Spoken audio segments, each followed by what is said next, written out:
There are over 100,000 youth in the juvenile facilities in California. That number has risen from 91,873 back in the year 1993. Youth are subject to arrest and at times given a slap on the wrist due to the nature of their crimes.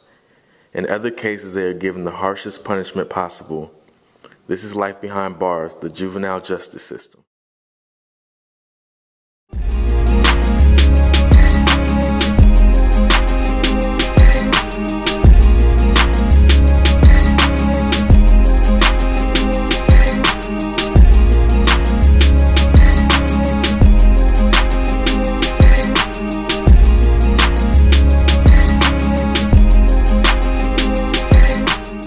I got really interested because I experienced some social injustice in my life, and I was exposed to that, and I wanted to be involved in how to not only learn. I think that's why we all want to learn. I mean, some of us, that's why we want to know more about it, and then you know, knowing about it and complaining about it, but then I you know, you really can't do anything about that. So I wanted to be a part of an organization that was really wanted to do something.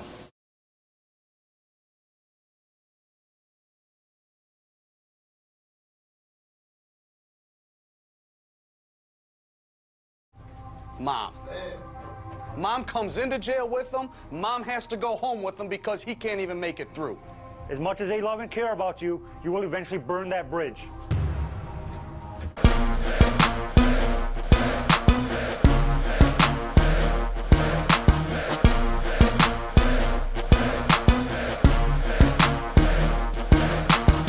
Everybody else follow me. You stay here. Let's go.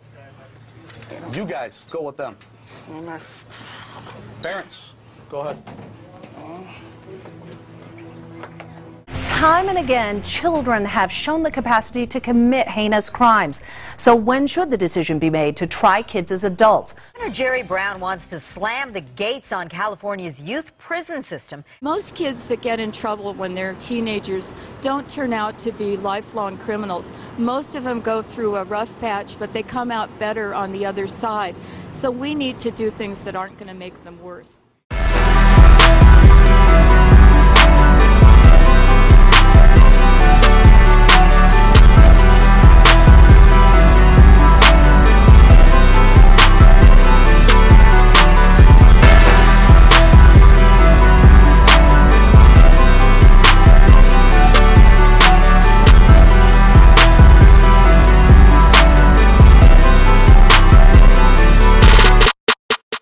There is a remarkable and unique experiment going on in the San Francisco Superior Court.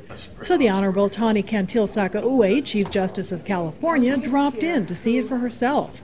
Judge Kathleen Kelly presides over the Juvenile Reentry Court.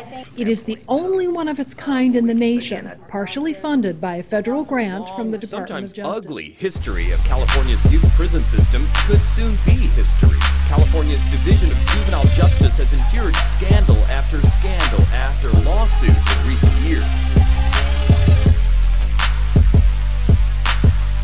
Simmons was 17 when he planned and committed a murder in 1993. After turning 18, he was sentenced to death. When he tried to appeal his conviction, he was rejected. The law says that since he is mentally incompetent, he cannot be sentenced to death. The 8th and 14th Amendment guarantees him the equal protection of the law. Simmons then filed a new petition. He testified in court using Atkins v. Virginia as a precedent. The Missouri Supreme Court agreed to set Simmons' death sentence aside, with the punishment of life imprisonment without eligibility. Roper v. Simmons was compared to Stanford v. Kentucky in 1989. The ruling in that case was that 16 to 17-year-old offenders were not allowed to be executed, which violated the societal evolving standards of decency. They drew the line at 18. Juveniles should not legally be allowed to be executed according to our Constitution and the amendments.